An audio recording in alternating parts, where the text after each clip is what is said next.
Alrighty, finally got my bow back from the bow shop. My bow is now 5 years old, so it's time for a new bowstring. I was starting to get some fraying up by my peep sight, so I just went ahead and I needed some arrows anyway, so while I was in the bow shop, or while I was at the bow shop, I decided to leave my bow for them to restring it. So now I'm gonna do some sighting in, make sure my bow's still on.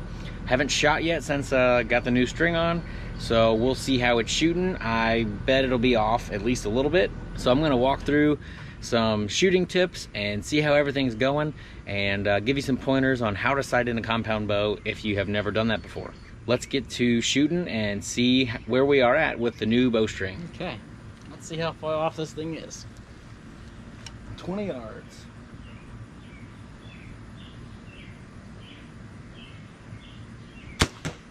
Oh yeah, we're shooting to the right.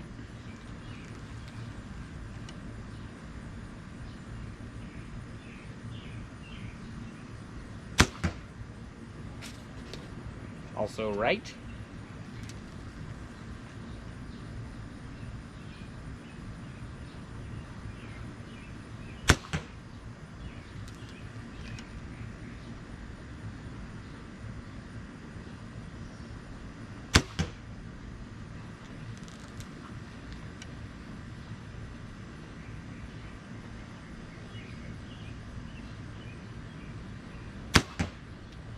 Obviously the consistency needs some work for the second time shooting this year. Regardless, I got a ping pong ball taped down the middle to have something to focus on in the center. And so I'm clearly shooting to the right. So I'm gonna make some adjustments and we'll go do that on my bow now and give you the tips that I have with it. So when sighting in a compound bow, you should always chase your arrow.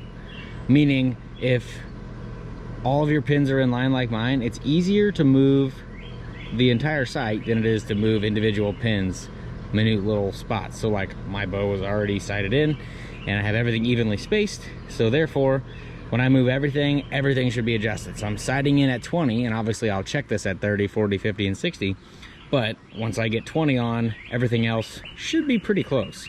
So I always like to sight in at 20 yards just because it's easiest to pinpoint and get very close. Now, like I said, you need to always chase the arrow. So what I mean by that is, on my sight in particular, this is a trophy ridge sight, nothing fancy, just I've had this on here since I bought the bow, and I got two little twisty knobs. So this top twist knob loosens the whole sight, where I will be able to move my sight right or left. So this is the one I'm going to end up loosening, and then this knob over here loosens over here, which would allow me to move my sight up or down if my arrow was high or low. And I'm just gonna start off right now moving my sight to the right because I was shooting about 4 inches to the right. So if you look really closely, if I can get the GoPro to focus, there's some ticks in there. I usually like to move it about a tick at a time, and then I'll shoot again and shoot a group of arrows and see how it does. Okay, let's adjust this knob and make the adjustment. I'm gonna slide my pin to the right, about 1/8 of an inch where it's at now, and we'll see what we get.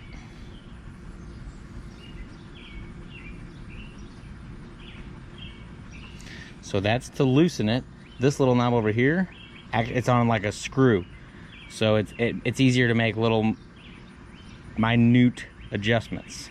We're gonna start with that, and we'll see where that gets us.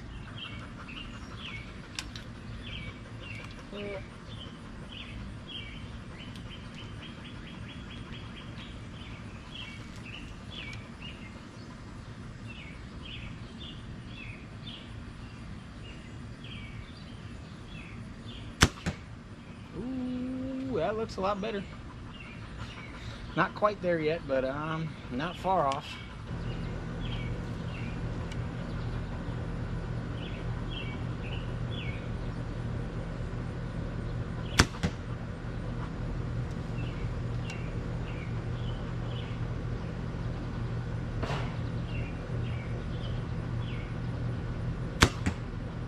I moved my sight just about 1/8 of an inch, not quite, and I moved a little bit. I got a little bit more movement to go. So I'm gonna loosen my knob once again, probably move it the same distance I moved it the first time, and I should be all around that ping pong ball. Let's loosen this knob and move it a second time. Again, it does not take a lot. Just gotta make sure you're moving your sight the correct way.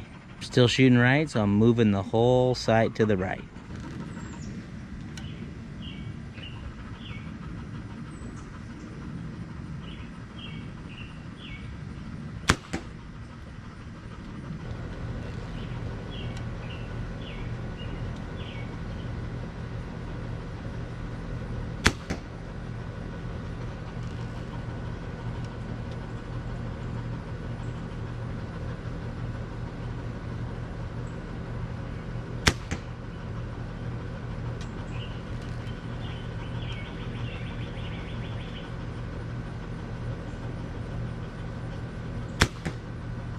So as you're sighting in your bow, there's quite a few important things that you should remember. I'll try to list a few of these things off so that you can try to keep this in mind while you are sighting your bow in.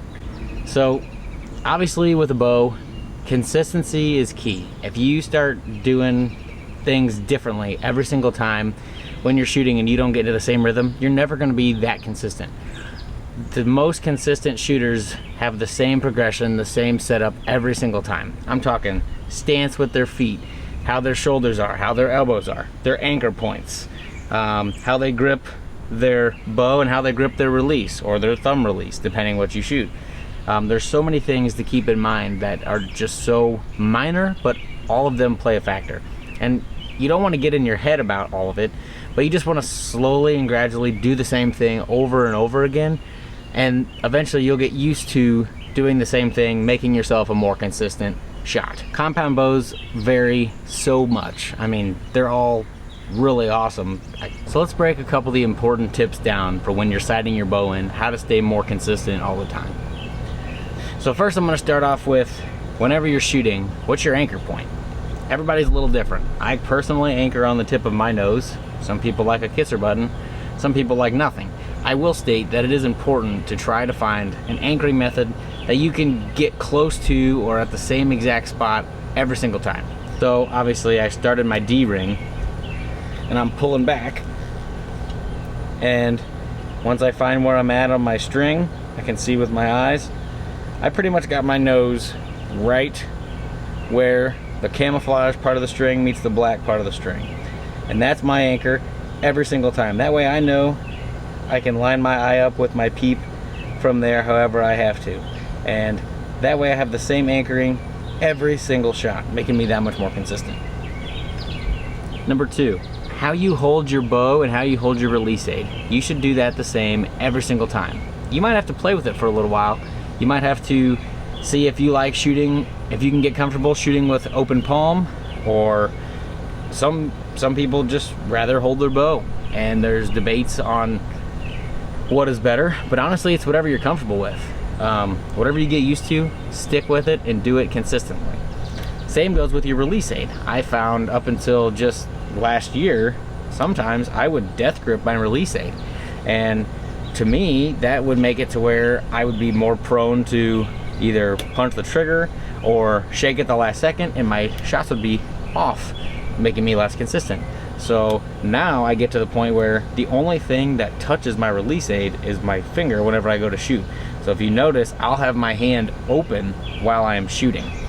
So that is now another point that I try to do every single time to make it a habit, so when I'm shooting I can be as consistent as possible. 3, have everything on your bow that you're gonna hunt with, that you're practicing with. Like I have a little camera mount for a camera that I keep on my stabilizer all the time, and I'll throw my camera on there when I'm shooting like practice situations, because it's that much more weight I'm gonna have, and I need to be able to get used to that. So if you're gonna have accessories or other things on your bow, a quiver, if you hunt with a quiver on your bow, I suggest putting everything on there and practicing exactly how you're going to hunt. Number 4, I do suggest shooting 4, 5, 6 arrows at the same spot so you can see how consistent you are. And that's good to know too, but if you're super consistent every time, then you'll know you're doing everything else correctly. Number 5, if you're shooting your bow and sighting it in brand new, say this is a brand new sight and you're starting from scratch, start close. Start at 10 yards and work your way from there. And you're gonna have to make adjustments as you go. Maybe your pins aren't evenly spaced. Maybe things are just off just a little bit. Then you'll have to go into your individual pins and space them how you like them. I have all mine set, so I'm good in that field. However, if you're sighting your bow in and you just can't get consistent, maybe you're tired, take a break for a little bit. If you're out here for a long time and shoot a good amount of rounds, you're gonna get less and less consistent because fatigue just sets in and you'll just get aggravated and frustrated and you won't know what to do. So a big tip is to just set it down, walk away for a little while, and come back later. Especially if you're new into shooting a bow and you haven't shot very much, you will get fatigued very quickly. I'm going to be sharing some future videos on drills I like to do to practice to get me ready for season. Just fun ways to mix it up and to shoot and to train myself to be better in the woods come deer season. So I'll be sharing those videos soon. I'm looking forward to it. Hope you guys have enjoyed this video. Thanks for watching. We'll see you next time.